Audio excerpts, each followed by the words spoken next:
নমস্কার, আশা করি সবাই ভালো আছেন। রাজস্থানে বাঙালিয়ানায় আপনাদের অনেক অনেক স্বাগত জানাই। আজ বুধবার, সকাল এখন 9টা মতো বাজে। একটু পরেই যাব ডাক্তারের কাছে চোখ দেখাতে, তাও এখান থেকে 30 কিলোমিটার দূরে। আজকের আকাশটা কি দারুণ লাগছে, তাই না? নীল আকাশের মধ্যে পেঁজা তুলোর মতন মেঘ ভেসে বেড়াচ্ছে। এরকম আকাশ দেখলেই যেন মনে হয় পুজো একেবারে দোরগোড়ায়। ডাক্তার দেখানো হয়ে গেছে। এখন দুপুরবেলা এসেছি একটা রাজস্থানি রেস্টুরেন্টে। আগেই বলেছি যে এখানকার মানুষজন বেশিরভাগই নিরামিষ খাবার খায়, তাই এখানকার রেস্টুরেন্টগুলোতেও নিরামিষ খাবারই পাওয়া যায়।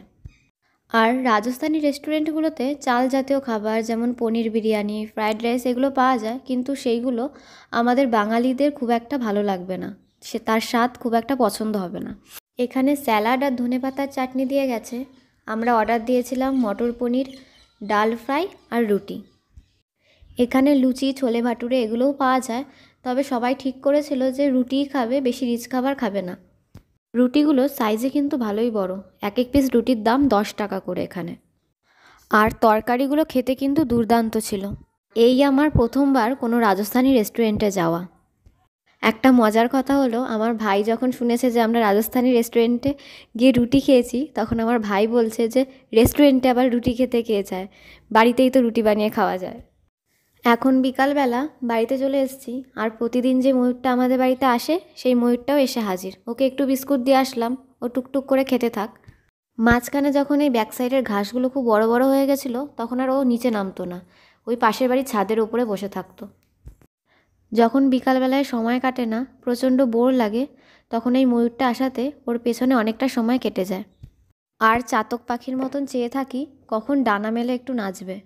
কিন্তু যখন ময়ূরীগুলো থাকে তখন ময়ূরটা ডানা মেলে নাচে, কিন্তু ময়ূরী না থাকলে আশেপাশে ময়ূরগুলো ডানা মেলে নাচে না।